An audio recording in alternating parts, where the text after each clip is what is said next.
The crystal glass hit the marble floor and shattered with a sharp crack, but it was her pride that shattered louder. Claire's cheeks stung, not from the slap, but from the hundreds of eyes that turned toward her at once. A ballroom full of powerful men and glittering women had just watched her get humiliated by none other than Raymond Harrow, the man she was supposed to marry in 2 weeks. He had slapped her, not in private, not quietly, but on stage, in front of New York's elite, and she hadn't even done anything wrong. Her breath caught in her throat. Everything slowed. She could barely hear the orchestra playing, could barely feel the cold from the air conditioning. All she could feel was the burning silence after the slap and the invisible hand of shame crawling up her spine. People weren't speaking, but their eyes were screaming. Some pitied her, most judged her, a few even smirked. Raymond stood there like nothing had happened. His perfectly tailored black tuxedo didn't wrinkle, and his expensive cologne still lingered in the air. He leaned closer, not whispering but loud enough for the front row to hear. "You're nothing, Claire. Don't forget who made you." Then he turned and walked away. The room stayed silent for another 3 seconds. Then the orchestra started playing again, like they'd been trained for this, as if humiliation was just part of the show. Claire stood frozen. Her cheeks burned red, her legs numb. But she didn't cry, she didn't run. She just walked off the stage, back straight, head high. But her heart was falling apart. Just 2 years ago, Claire had been serving coffee at a tiny cafe in Queens, New York. She wasn't rich, wasn't famous, didn't know anyone important. But she had dreams, and she had something far rarer in Manhattan: kindness, real, pure kindness. And maybe that was her mistake, because it was her kindness that had caught Raymond's eye.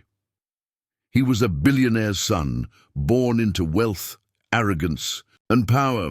He had walked into the cafe one rainy morning, asked for black coffee, and left a $100 tip. Then he kept coming back. At first, Claire thought it was a joke. Why would someone like him be interested in someone like her? But he was charming, attentive, generous. He bought her gifts, took her to expensive restaurants, introduced her to high society. In 6 months, she had gone from waitress to fiancée. People called it a Cinderella story, but they forgot Cinderella was a servant first, and not everyone who plays prince is noble. Over time, things changed. Subtle at first. He'd correct her when she spoke, laugh when she didn't know which fork to use, pull her away from conversations she wasn't qualified to join. But then came the louder things, controlling who she met, how she dressed, where she went. Still, Claire told herself it was love, that Raymond was just trying to shape her for his world. She had no family left. Her mother had died of cancer, her father had disappeared years ago, and Raymond was all she had, until tonight, until he slapped her because she had dared to speak about a charity foundation she dreamed of starting, a foundation for underprivileged women who had suffered abuse. He didn't like her speaking at his fundraising gala, especially not about poor people. That's what caused the slap. Not betrayal, not scandal, just compassion.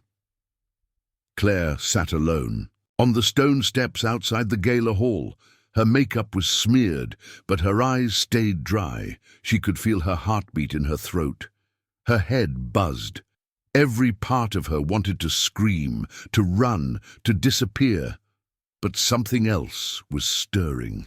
Deep inside, something cold, something steady. She wasn't going to be a victim. Not again. That slap had unlocked something, and she didn't know it yet, but it would lead her on a path no one could have predicted. Not even Raymond. 3 days later, headlines exploded. Harrow ends engagement to cafe girl. Slap at gala. Insider sources say it was justified. Social climber or survivor. Who is Claire Reeves? She became a joke, a scandal. Everywhere she turned, people whispered. Her phone buzzed non-stop, messages from reporters, fake friends, and even strangers offering modeling jobs or reputation management. She turned off. Her phone? Then she turned off her bank account because Raymond had frozen it. All the credit cards she thought were hers, gone.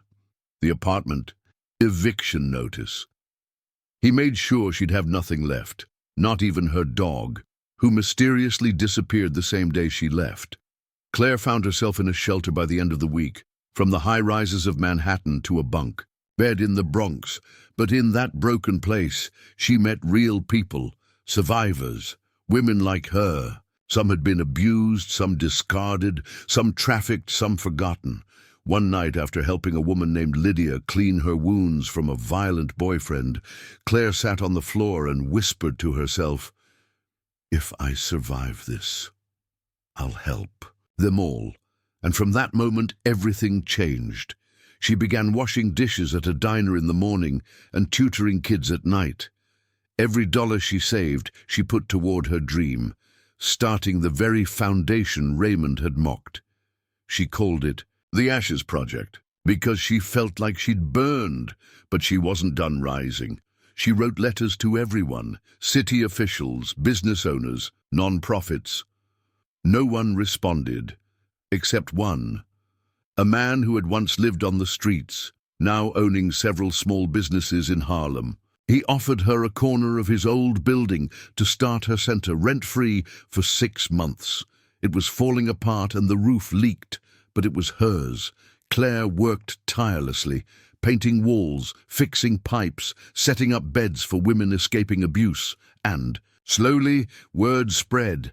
Survivors came, volunteers joined, local journalists started noticing, but so did the wrong people. One night she walked into her center and found the place ransacked. Files missing, beds slashed, graffiti on the walls. Gold. Digger. Go back to trash. You'll never belong. And the most chilling one, you think you're safe now. Claire fell to her knees, not from fear, but because she realized this wasn't just about her anymore. Someone didn't want these women to be helped, someone powerful. And when she saw a surveillance photo of a man in a black suit sneaking out, someone who looked like one of Raymond's old bodyguards, she knew this went deeper than just jealousy. This was control. This was war. The next morning, Claire walked out of her shelter center and faced the cameras waiting outside. She didn't know who had tipped them off, but this time she didn't hide. She stood tall, hair tied back, bruises still on her hands from cleaning up the mess. She looked straight into the lens and said, "They want me to go away. They want us all to disappear, but we're not going anywhere. This is just the beginning." But far away, on the top floor of a skyscraper overlooking Wall Street, a man was watching that clip. He was older, sharp, quiet.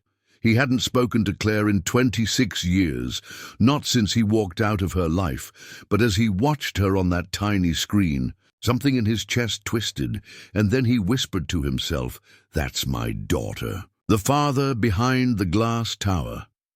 The morning after the broadcast, the office of Michael Hawthorne, known across Wall Street as the Kingmaker, was unusually quiet.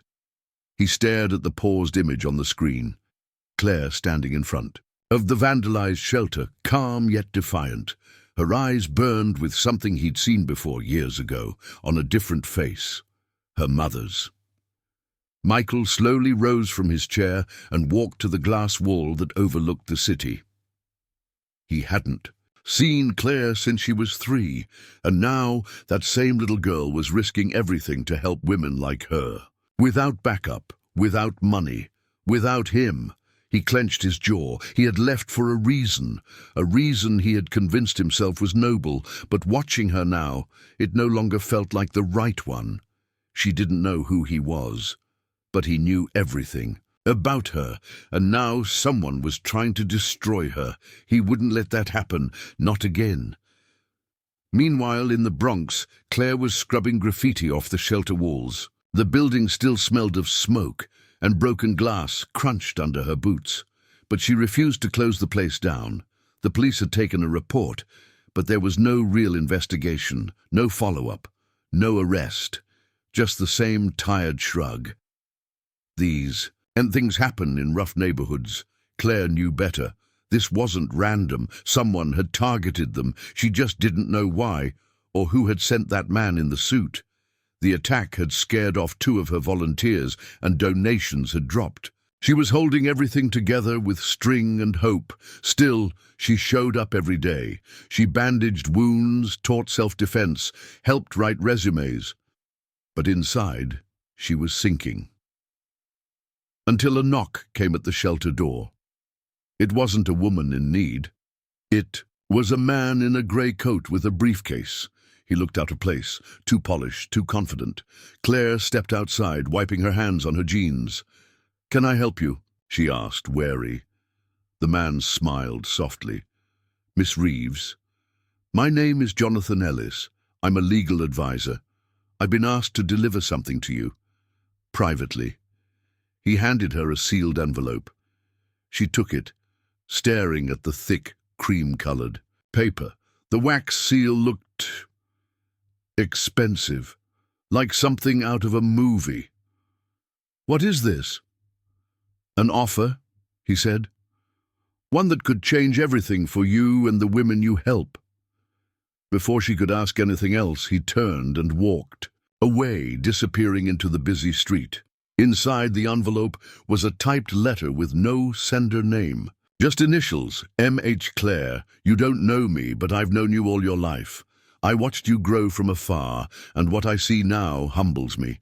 You have done what most couldn't even attempt, and you did it alone. But you shouldn't have to. If you are willing to accept help, I will fund your shelter, not just repairs. I will help you build 3 more centers across the city, all under your name. Independence, no press, no debt. The only thing I ask in return is that we meet." M.H. Claire read the letter 5 times. She didn't know who this man was, but the name felt strangely familiar. M.H. She thought about calling the number on the bottom, but she hesitated. What if it was a trick? What if it was Raymond trying another way to get into her life? Still, she was running out of time. The shelter couldn't survive much longer without serious help, so that night she called. A woman's voice answered. "Mr. Hawthorne will meet you at 10 a.m. tomorrow. Bring no press, no lawyers, just yourself." Then the line went dead. Claire arrived the next morning at a towering skyscraper in the heart of Manhattan, the kind of building that screamed power. The elevator ride to the 68th floor felt endless. When the doors opened, a secretary escorted her into a vast office with floor-to-ceiling windows, and there, standing by the glass, was the man from the news. Michael Hawthorne. He turned slowly. His grey hair was neatly combed, his suit flawless, his face calm, but his eyes were filled with something she didn't expect. Pain. He didn't offer a handshake. Instead, he said quietly, "You look like your mother." Claire froze. "What?" Michael walked to the desk and picked up a photograph. He handed it to her. It was old. A young woman smiling on a beach, holding a toddler in her arms. Claire recognized the child. It was her, and the woman was her mother. Claire's voice trembled. "How do you have this?" Michael's voice cracked. "Because I was there. I took that photo." She stared at him. "Are you saying you're—" He nodded. "I'm your father." Silence filled the room. Claire's hands shook. No, that's not possible. My dad, he left. He disappeared. My mom said he walked out and never came back." Michael sat down. "She was right. I did leave." "Why?" "Because I was a coward," he said plainly. "I was building this empire, making money hand over fist. Your mother didn't want that world. She wanted peace, family, a simple life. I told myself I couldn't give her both, so I chose power over love." Claire's throat tightened. "You left me with nothing," she whispered. Michael looked down. "I've spent 26 years watching from a distance. I had investigators send me reports. I saw when your mother passed. I saw you move from foster homes. I saw you working in that cafe. I never stepped in." "Why now?" she snapped. Because I finally did something worth noticing? Because I ended up in the news? No, he said, because someone is trying to ruin you, and I won't allow that. Claire felt a storm rising inside her. I don't need saving, she said. I needed a father, 20 years ago. Michael nodded slowly. I can't undo the past, but I can help you move forward. He stood and slid a thick file toward her. In this folder is funding for 3 new centers. A team of architects, legal backing, security. Claire didn't. Touch it, what's the catch? No catch, just a question. She looked at him. Do you want to fight back? That night, Claire sat in her tiny studio apartment, the folder open on her lap. Inside were blueprints, account numbers, contact lists, even press strategy, all prepared in her name. It was overwhelming, too easy. But one document caught her eye. An internal report from a private investigator. It was about Raymond Harrow. Claire read every page, and what she discovered chilled her to the bone. Raymond had a history of silencing women. 3 former girlfriends had vanished from the public. Suddenly, completely. One had filed a restraining order that mysteriously disappeared. Another had fled the country. Even more shocking, his family was quietly buying up property around low-income neighborhoods, forcing shelters and women's centers to shut down, then flipping the land for profit. Claire's shelter sat right in the middle of one of those zones. The attack wasn't personal, it was business. She wasn't the only target, she was just the loudest. The next morning, Claire walked back into her shelter with fire in her eyes. She called a meeting with her staff and volunteers. I know who's behind the attack, she said. And we're not backing down. We're expanding. We're making noise. And we're going to make them regret ever thinking we were weak. Cheers broke out. Hope returned, and so did the press. This time by Claire's invitation. She gave interviews, shared her story, spoke about survival and strength. But she never mentioned Michael, not once. He stayed in the shadows, watching. But the more Claire spoke, the more enemies she made. 2 weeks later, she received an anonymous message on her personal email, just 5 words, "You're next. Watch your back." Claire took the threat to the police. Again, they shrugged it off, but that night her center's security cameras went dark for 7 minutes, and when they turned back on, there was a knife stabbed into the main entrance door. Taped. To it was a photo of Claire, with a red X drawn across her face, a fire in the dark. The photograph with the red X haunted Claire all night. She had faced fear before. She had lived in shelters, gone hungry, buried her mother without enough money for a proper grave. But this felt different. This was a threat from someone with power, someone who played by no rules. She sat alone in her dim apartment, clutching a cup of cold tea, her fingers trembling. Every shadow on the wall made her flinch. Every creak in the building made her reach for her phone. Raymond Harrow was hunting her, and this time he wasn't hiding behind lawyers or public statements. He was sending messages in silence, in violence. The knife wasn't just a warning, it was a promise. The next morning, Claire walked into the shelter like nothing had happened. But her face was pale, her eyes heavy with exhaustion. Her assistant, Tanya, noticed immediately. "You look like you haven't slept." Claire forced a smile. "Didn't. Had things to think about." Tanya frowned. "Claire, you don't have to carry this alone." Claire paused. "Maybe I don't. Not anymore."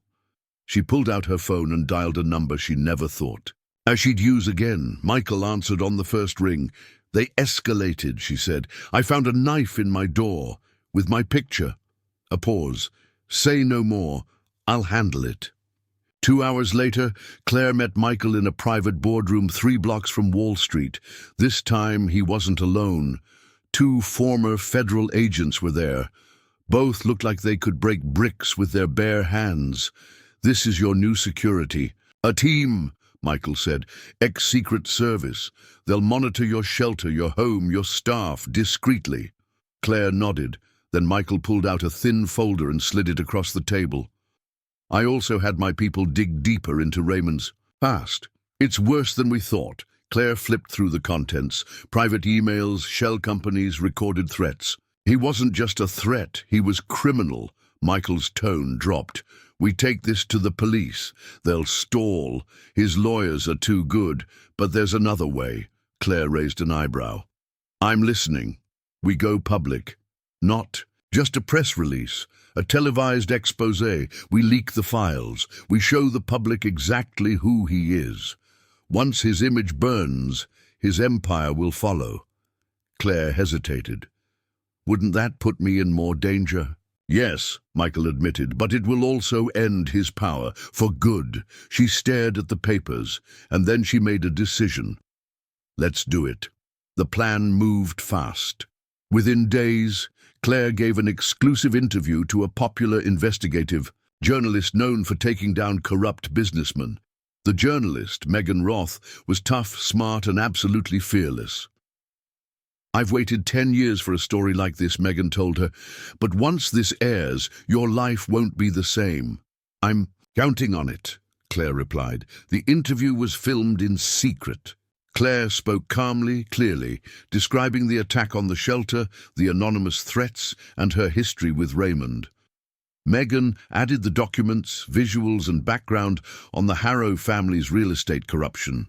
The piece was titled Behind the Charm, The Dark Empire of Raymond Harrow. It was scheduled to air Sunday night, but Raymond must have caught wind of it, because on Saturday, Claire's shelter caught fire. The smoke was thick, sirens wailed. Claire arrived before the fire trucks even finished putting it out. She stood there, heart pounding, as blackened pieces of the shelter collapsed inward. The kitchen was gone. The roof caved in. It was arson.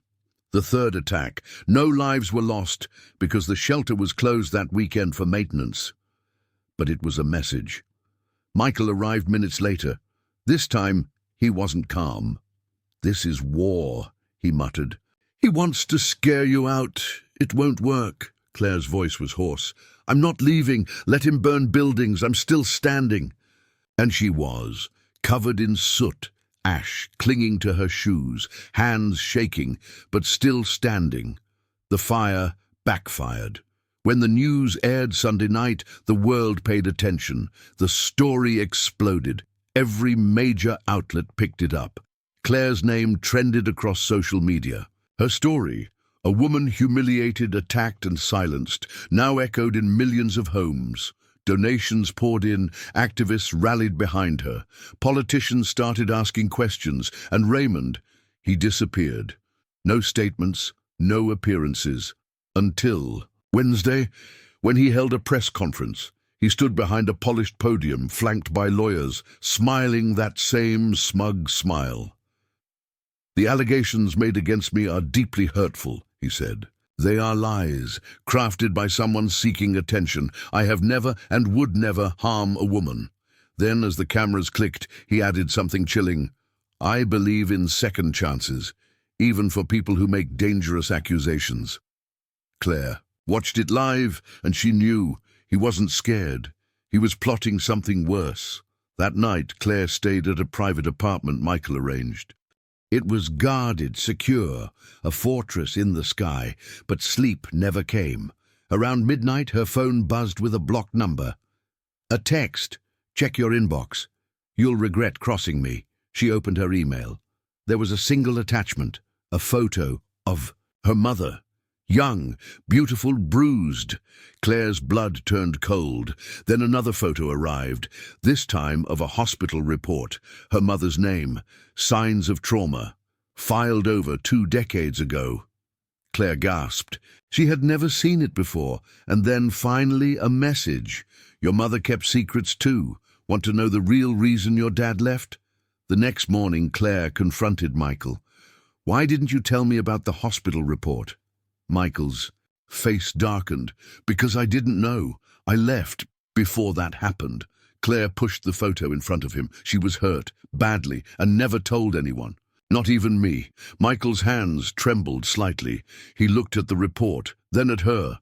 I swear to you, Claire, I had nothing to do with this. She believed him, but someone knew. Someone had dug into the past, not just to hurt her, but To rewrite the entire narrative, Raymond wanted to smear her mother now, to paint Claire as unstable, delusional, emotional, to destroy her credibility.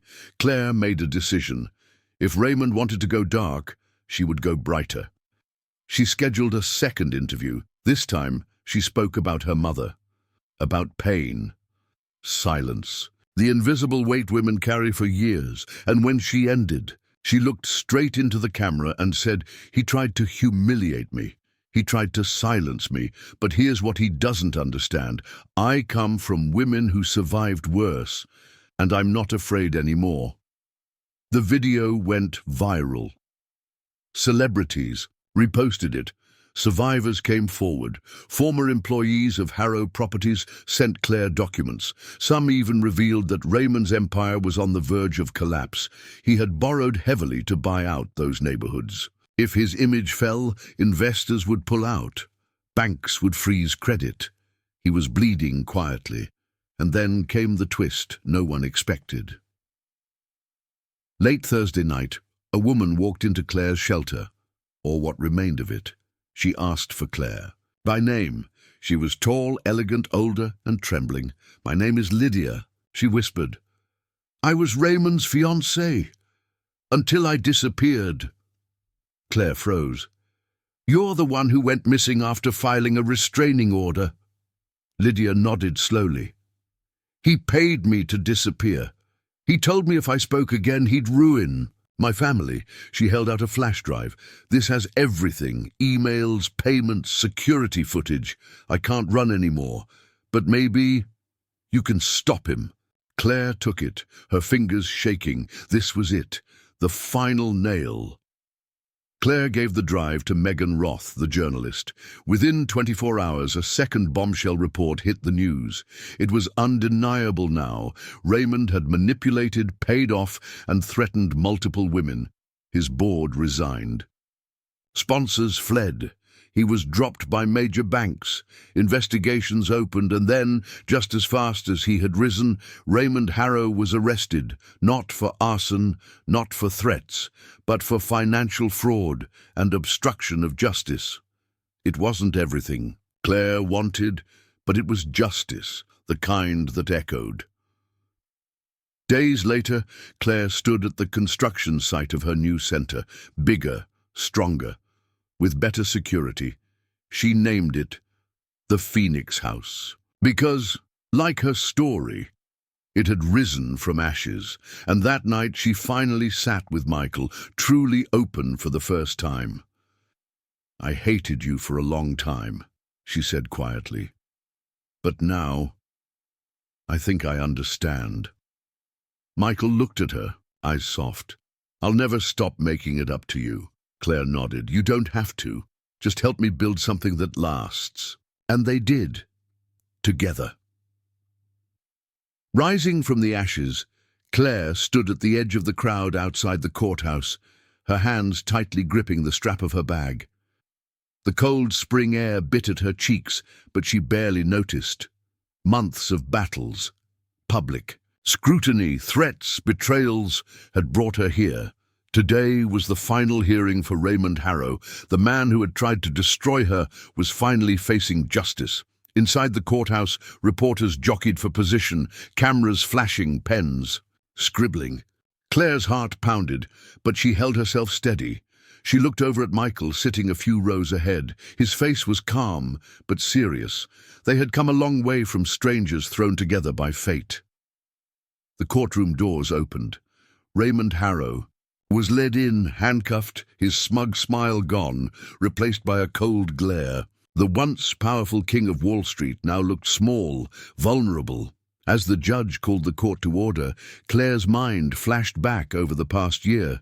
She remembered the first knife, the fear that gripped her when she realized someone so powerful wanted her silenced. How the fire tried to consume her dreams, how her shelter had turned to ashes, but she also remembered the unexpected allies, the two ex-agents who kept her safe. Megan Roth, who gave her voice, and Lydia, the woman brave enough to step forward and break the silence. Most of all, she remembered herself, the woman who refused to be broken. The trial was tense. The prosecution presented damning evidence, emails, payments, witness testimonies from former employees and victims. Raymond's defense was weak, filled with lies and denials. But the truth was undeniable. The courtroom watched in silence as Claire took the stand. Her voice was steady as she recounted the years of humiliation, the threats, and the fight for justice. Not just for herself, but for all the women Raymond had harmed. "I was afraid," she admitted, her eyes scanning the jury. "But I knew I had to stand, not just for me, but for everyone who didn't have a voice." Her words struck a chord. Days passed like a blur. Then the verdict came, guilty on all counts. As the gavel struck, Claire felt a weight lift from her shoulders. Raymond was sentenced to 20 years in prison, stripped of his empire. Outside, the crowd erupted in cheers. Strangers approached Claire with tears in their eyes, thanking her for her courage. She smiled, but inside, she knew this was only the beginning. With Raymond behind bars, Claire turned her attention to rebuilding. The Phoenix House rose from the ruins of the shelter, a beacon of hope for the homeless, abused, and forgotten. She worked tirelessly, pouring every ounce of energy into the project. The center wasn't just a shelter anymore, it was a community, a place of healing and empowerment. She hired counselors, lawyers, and educators, offering more than just food and beds. She gave people tools to rebuild their lives. But healing wasn't just for others. Claire had wounds to mend too. One evening, after a long day, she sat with Michael on the rooftop of the Phoenix House. The city lights stretched out below them, twinkling like distant stars. "I never told you why I really left," Claire said quietly. Michael turned to her, curious. "My mother, she wasn't just hurt. She was fighting a battle no one else knew about. She wanted me to be strong, to never let anyone silence me. I think that's why I fought so hard." Michael nodded. "You're stronger than anyone I've ever met." Claire smiled softly, thanks to her. They sat in silence, the weight of the past slowly lifting. The media interest didn't fade. Claire was invited to speak at conferences, universities, and even international forums. She became a symbol of resilience, a living proof that even the most broken can rise. Yet with every speech, every story shared, Claire remained humble. "I'm not a hero," she often said. "I'm just someone who refused to give up." But challenges continued. Some of Raymond's associates tried to undermine the Phoenix House, threatening legal battles and public smear campaigns. The scars of power fights left Claire cautious but undeterred. Her team stood firm. With Michael's connections and her unwavering spirit, they fought back. Together, they exposed corruption, rallied public support, and built a network of allies. One day, Lydia visited again. This time, she brought news. "Raymond's brother is trying to regain control," she warned. "He's ruthless." Claire sighed. The fight wasn't over, but this time she wasn't alone. The community she built stood behind her. Survivors she helped empowered themselves. Together, they faced the next storm. Months later, Claire received an unexpected letter. It was from one of the women she had helped at the Phoenix House. "Thank you," the letter read. "You gave me hope when I thought all was lost. You taught me to believe in myself again." Claire folded the letter, tears blurring her vision. Was the moment she realized her fight had a purpose far greater than revenge or justice. It was about rebuilding lives. The lesson Claire's journey taught her and the world, that no matter how deep the wounds, healing is possible. That courage isn't the absence of fear, but the strength to move forward despite it. That true power doesn't come from wealth or influence, but from standing up for what's right. And above all, that no one is ever truly alone when they fight for justice. The Phoenix House grew. The Stories of survival multiplied, and Claire's legacy was no longer about the man who tried to destroy her. It was about the woman who shook the elite, and in doing so, changed countless lives forever. The end.